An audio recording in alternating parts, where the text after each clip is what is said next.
Hey everyone, welcome back to another video. I'm your host, Mystic Sensei. Oh god, I'm gonna do it again.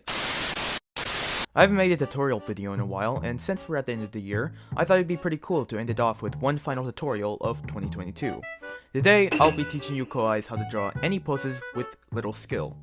The only requirement for you to do this is to have a good understanding on how to break down the human body. If you don't know how to do this, just watch this video over here. Wow, Mystic, you're awfully submissive and breathable today. Wait, what? You sure you're the Mystic we know? No. I'm just here to teach you. Please stay far away from me. You're still gonna say Ikezo, right?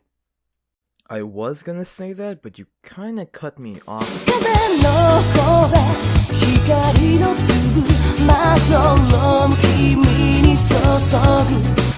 Just like with anything in life, having a good foundation on something will help you get better at a skill. Today, we're going to be building that foundation so you can get better at art. So to make poses, you're going to need to learn how to break down existing poses. That's right, we're going to be using references. A lot of references. Take a reference from anyone you like. I'm taking this reference. No particular reason. The next step is quite simple. Break down the pose in simple shapes so that even you can understand. Thanks! Wait, you just call me dumb? Once you're done with that, redraw the entire thing somewhere else.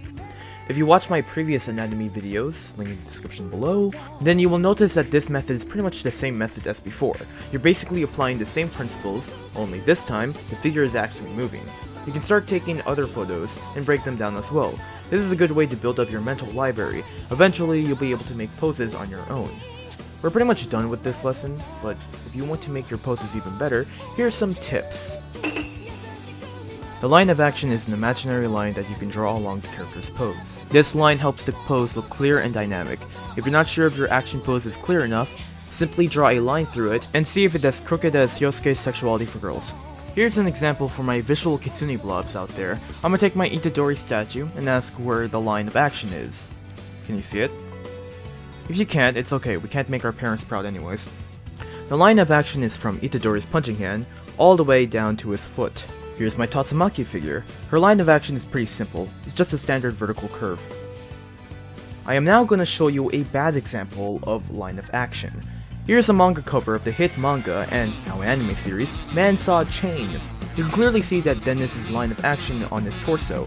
It's a simple curve. But if you go any further than that, you will start to see that his poor leg is currently hanging on to dear life. It's almost as if his Fujimoto forgot to add a leg, so just slapped one on and called it a day. But what if you just want to make simple poses like standing or sitting look good, but even if you try doing that, it just looks very stiff, like that. If you're wondering why simple poses like these don't look like this, it's all about the asymmetry. Asymmetry will make your neutral poses look natural and give character. If the hand is already down, why not make the other wave, or rest on their pocket? If the leg is straight, why not make the other lays down? Doing these simple changes can make so much differences into your art. Alright, that's all I got. Hey, what the hell? What? What are you doing here? Why are you in my video?